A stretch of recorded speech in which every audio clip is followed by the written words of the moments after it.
Hola chicos, muy buenas tardes. Ahora voy a hablarles de un tema nuevo que forma parte de la planeación en investigación.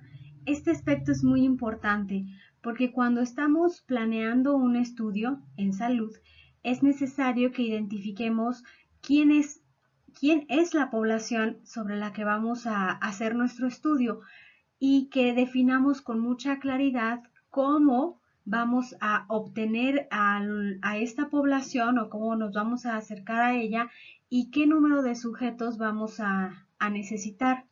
Estos datos, tanto el número de sujetos como la forma en que nos acercamos a ellos o la forma en que obtenemos información de ellos, son datos que le dan validez a nuestros resultados. Por eso es tan importante.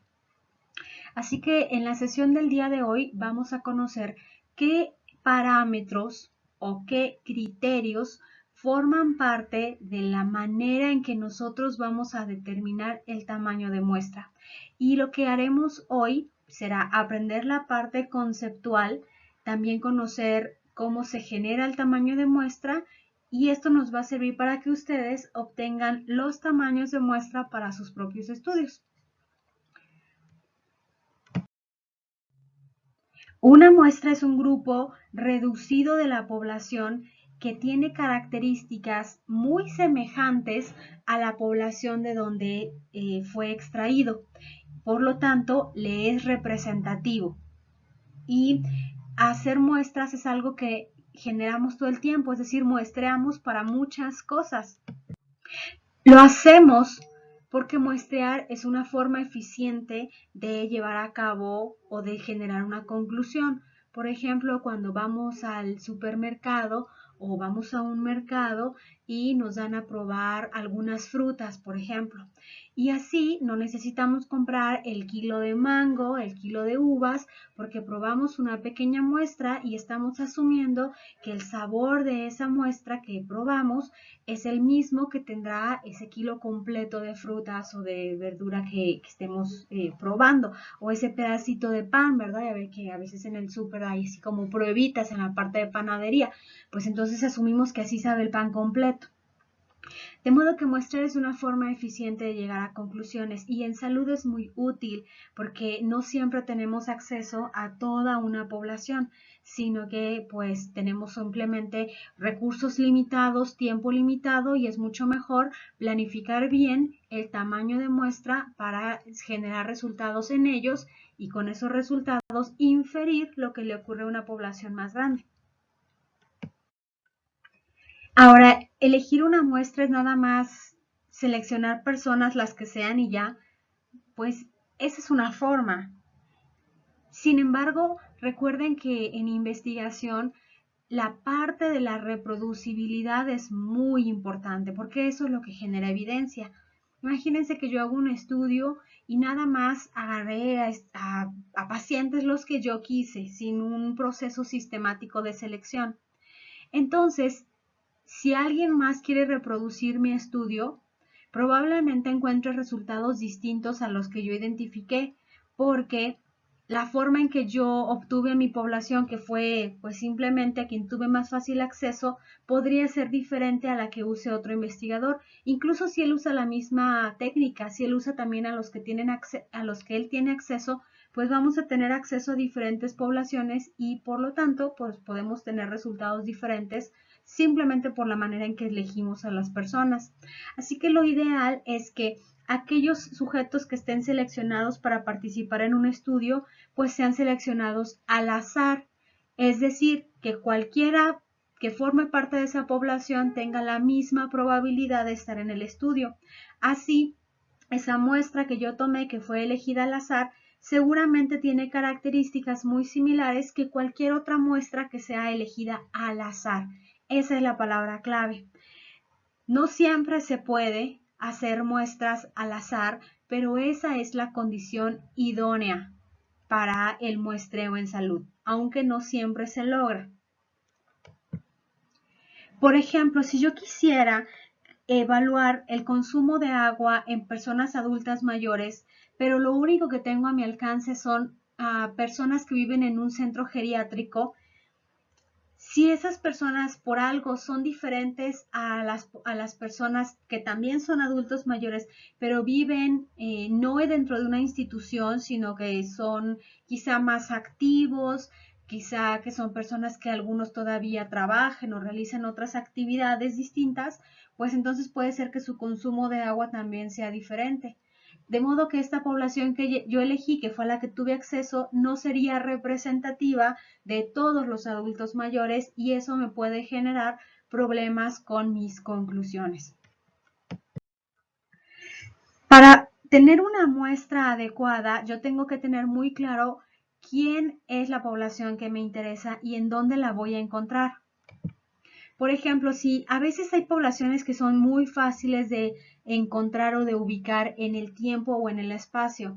Digamos que me interesan estudiantes de último semestre de estomatología de escuelas públicas, pues no podría ser quizá muy difícil encontrarlos porque hay registros de estos estudiantes y pues serían de relativo fácil acceso.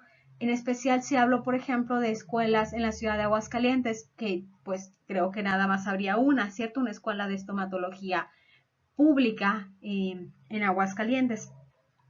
De modo que sería fácil encontrarlos. Ahora, si mi población de interés fueran mujeres que trabajan en maquiladoras de Aguascalientes, pues quizá estén un poco más dispersas, pero aún así es posible ubicarlas. Pero si yo tengo interés en personas que presentan enfermedades autoinmunes, esas personas no necesariamente se concentran en un solo lugar. Yo podría pensar, bueno, las que van al hospital, sin embargo, la gente que va al hospital está en una situación más grave de salud, así que quizá no sea representativa de todas las personas con enfermedad autoinmune, ¿ves? Y por último, imagínate que yo tengo interés en personas que tuvieron un tratamiento de ortodoncia. Pues ¿dónde las voy a encontrar? Puede ser que algunas estén todavía bajo tratamiento y sea fácil ubicarlas, pero muchas otras, si además el tratamiento ya terminó, pues entonces es difícil saber dónde ubicarlas. Así que este dato de quién es mi población de interés es sumamente importante para determinar el tamaño de muestra. Y lo que te quiero decir con esta diapositiva es que a veces este dato es fácil de obtener y a veces es difícil. Y que mientras más amplia, más dispersa o de más difícil acceso sea una población, obtener una muestra adecuada de ella se va a volver mucho más complicado. Eso hay que tenerlo en cuenta cuando diseñamos nuestra investigación. Hay una cosa que puede pasar cuando yo estoy evaluando muestras. Y es que como no estoy estudiando a la población completa, algo que quiera yo conocer de esa población y que lo haga a través de una pequeña muestra va a tener un margen de error. Es decir, la interpretación que yo genere a partir de esta muestra no es 100% la realidad, pero la idea es que no sea tan diferente a la realidad.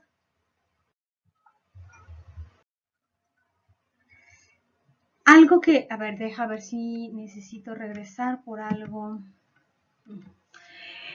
Este margen de error está vinculado con otro dato interesante que se llama nivel de confianza.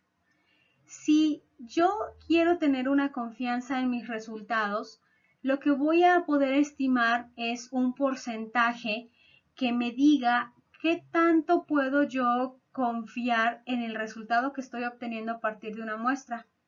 Y el nivel de confianza y el margen de error son medidas que están íntimamente relacionadas.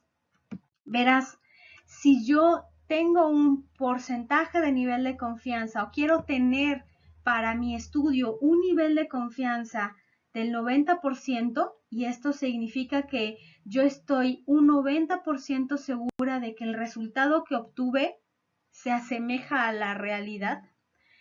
Y entonces, si quiero tener este nivel de confianza, eso significa que mi margen de error es de 10% o menos.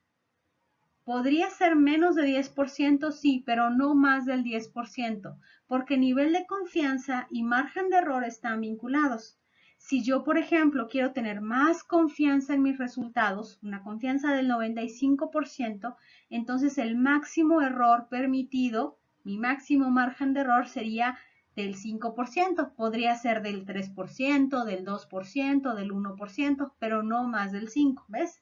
Estos datos es importante tenerlos en cuenta.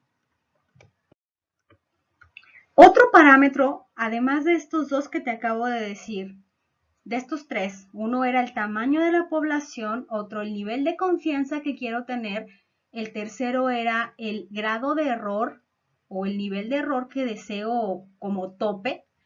El cuarto elemento para determinar el tamaño de muestra es qué tan común yo sé que es el evento que me interesa dentro de mi población. Es decir, si yo quisiera saber en una muestra de personas que trabajan en oficinas, ¿qué tan alta es la proporción de aquellas que acuden 2 veces al año al dentista? Pueden pasar dos cosas, que yo no tenga forma de saberlo, por eso voy a hacer el estudio, ¿verdad? O sea, ni siquiera conozco, no tengo idea de cuál podría ser la proporción de personas que trabajando en oficinas van 2 veces al año al dentista. Pero también puede pasar que yo haya leído estudios de otras personas, de otros investigadores, y ya tenga una idea y sepa que en otros estudios ha resultado que el 10% de las personas que trabajan o que son empleados van al dentista 2 veces por año. Quiere decir que el otro 90% no lo hace. Así que este dato es importante, a veces lo sé y a veces no lo sé. Cuando sí lo sé, entonces necesito incluirlo en la fórmula para calcular tamaño de muestra. Y cuando no lo sé, ahorita vas a ver lo que se hace, pero aquí lo importante saber es que cuando este dato yo lo desconozco, lo que va a pasar con mi muestra es que va a aumentar. Cuando yo sí sé el dato de qué proporción de pacientes usan chupón, por ejemplo, se automedican, si sí supiera ese dato, por referencia de otros estudios, entonces eso me va a permitir tener un tamaño de muestra un poquito más chiquito de lo que lo tendría si es que no supiera ese dato. Y bueno, este dato que ya te había dicho, el tamaño de la población, que es muy importante que tenga en cuenta de qué tamaño es el grupo de sujetos que me interesa investigar. Por ejemplo, si yo quisiera hacer un estudio en en estudiantes de la universidad, pues el tamaño de esa población es de 20,000 estudiantes. Pero si solo lo quiero hacer en estudiantes de pregrado, entonces el número de población son 15,000. Así que estos 4 parámetros tú los necesitas para calcular el tamaño de muestra y ahorita te voy a demostrar cómo. Son los 4 valores que están allí. Tamaño estimado de la población, el tamaño que tiene la población que te interesa, tener una idea de la proporción o la frecuencia del evento que te interesa medir, aunque si no lo sabes, digamos, no importa tanto, solo que tu muestra va a tener que ser más grande. ¿Qué nivel de confianza quieres para tus resultados y cuál es el margen de error que estás dispuesto a aceptar en tu estudio? Ahora vamos a ver este ejemplo. Imagínate que quieres conocer la proporción de profesores de la autónoma que utilizan su cinturón de seguridad. El tamaño de la población que te interesa es de 2,000 sujetos porque aproximadamente hay 2,000 profesores en la autónoma. Y la proporción de sujetos que podrían utilizar cinturón basado en los resultados de otro estudio, vamos a pensar que sabemos que en México el 21% de los automovilistas usan cinturón, así que tú pues utilizas ese dato porque es un dato que tienes de otros estudios. Tú podrías decir que quieres saber cuántas personas han tenido una cirugía de terceros molares y decir, bueno, pues más o menos el 5%, ¿ves? Basado en otros estudios. El nivel de confianza que yo quiero para mis resultados va a ser del 95% y el margen de error, que es el complemento, va a ser el 5% como máximo. Para calcular tamaños de muestras se utilizan varias formas. Una de ellas es a través de fórmulas, esa es la que yo te voy a mostrar. Hay dos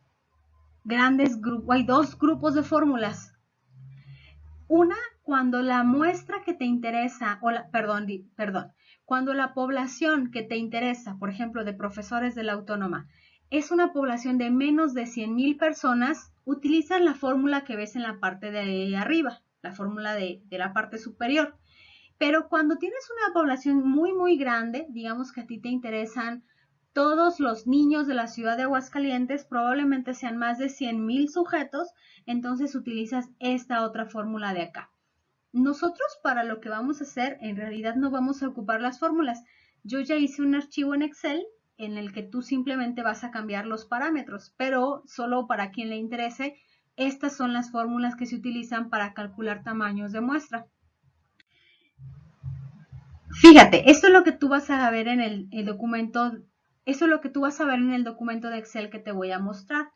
En el cuadrito que está de color amarillo aparece el tamaño de muestra.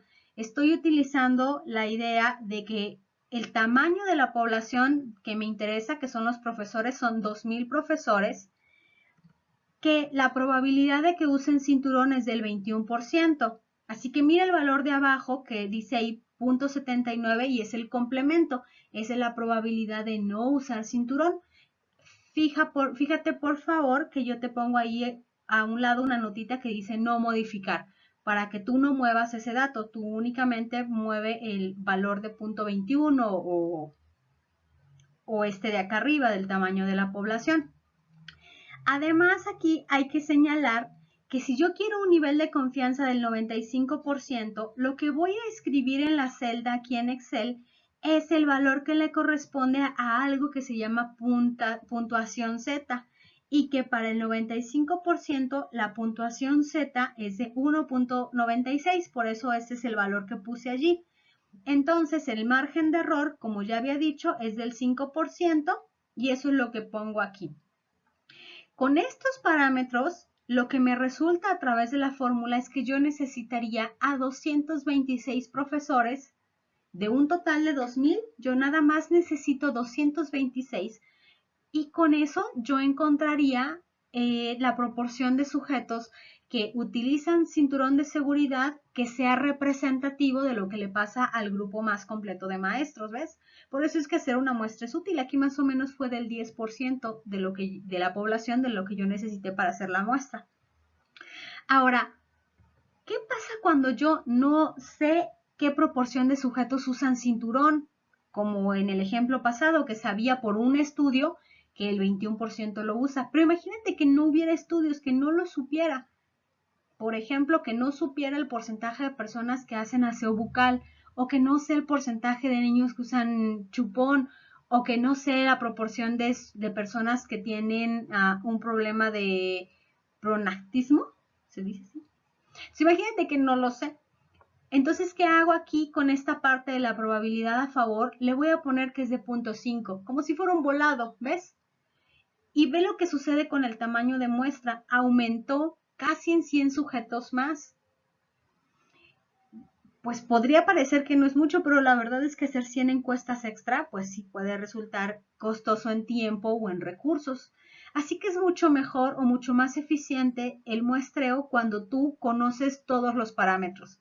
Pero la verdad es que no siempre se conocen y para esas situaciones hay alternativas como la que puedes ver en la que yo no conozco ese dato y pongo que es 50% en lugar de 21% de sujetos. Algo más que quiero decirte para terminar es que cuando yo le cambio el nivel de confianza y en lugar de usar una confianza del 95, como que me relajo un poco y digo, bueno, uno del 90% de confianza. Entonces yo cambio este parámetro aquí. Fíjate que esto no lo cambié, lo de la parte de arriba no lo modifiqué. Y mira cómo cambia el tamaño de muestra. Quiere decir que yo ahora tengo una muestra más pequeña.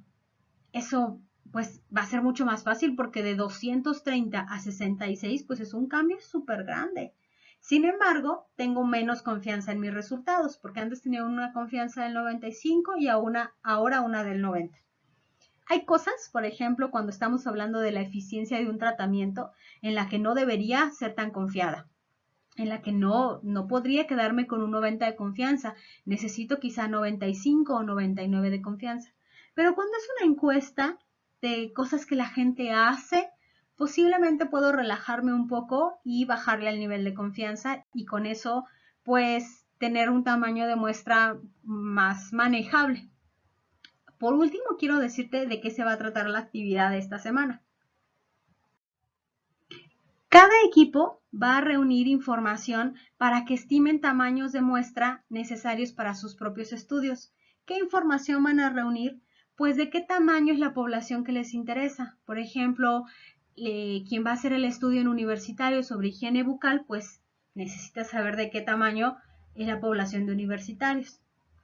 Quien va a hacer el estudio en, por ejemplo, el estudio de bruxismo, pues necesita saber el tamaño de población de estudiantes de estomatología, porque es en donde va a hacer su estudio. Quien va a hacer el estudio, por ejemplo, de terceros molares, que lo va a hacer en población, supongo yo, son adultos, ¿no? Entonces, adultos de la ciudad de Aguascalientes, pues tendría que pensar de qué tamaño es la cantidad de personas adultas en la ciudad de Aguascalientes. Necesitas ese dato. Quien va a hacer su estudio de automedicación, pues necesita igual saber esa cifra, la cifra de adultos en la ciudad de Aguascalientes, quizá en un espacio urbano y rural, porque me parece que por su cuestionario le interesan ambos grupos de la población. Así que piensen bien en quién es su población y luego busquen en internet, ahí es donde van a encontrar la información de qué tamaño es ese grupo de personas. Después traten de establecer a través de los estudios que ya investigaron, los que utilizaron para sus antecedentes, de qué proporción es la condición que les interesa. Por ejemplo, del uso de chupón, vean si pueden saber más o menos en qué proporción está el uso de chupón en los niños menores de 36 meses, que esa es su población, así que necesitan saber de qué tamaño es esa población. De modo que son dos datos los que tienen que reunir, el tamaño de la población que les interesa y la proporción del evento que les interesa. Si no hay forma en que obtengan este segundo dato, ya saben que en la fórmula van a tener que ponerle .50 y que eso va a hacer que su muestra aumente. Así que les sugiero que mejor lo busquen para que no tengan muestras muy grandes. Con estos datos van a calcular 3 distintos tamaños de muestra, considerando para una muestra un 90% de confianza y un 10% de margen de error. Para otra muestra igual 90 de confianza pero 5% de margen de error. Y una tercera muestra con 95 de confianza y 5 de margen de error. Los resultados de esas 3 muestras las van a poner uno en una diapositiva cada uno y me van a enviar el archivo a su espacio de trabajo en Teams para que yo vea de qué tamaño quedaron las muestras cuando las estimaban con diferentes parámetros. De eso se trata su tarea de esta semana y hay que tenerla lista antes del viernes. Si tienen dudas, por favor, comuníquense conmigo y pues eso me parece que es todo. Cuídense mucho y saludos.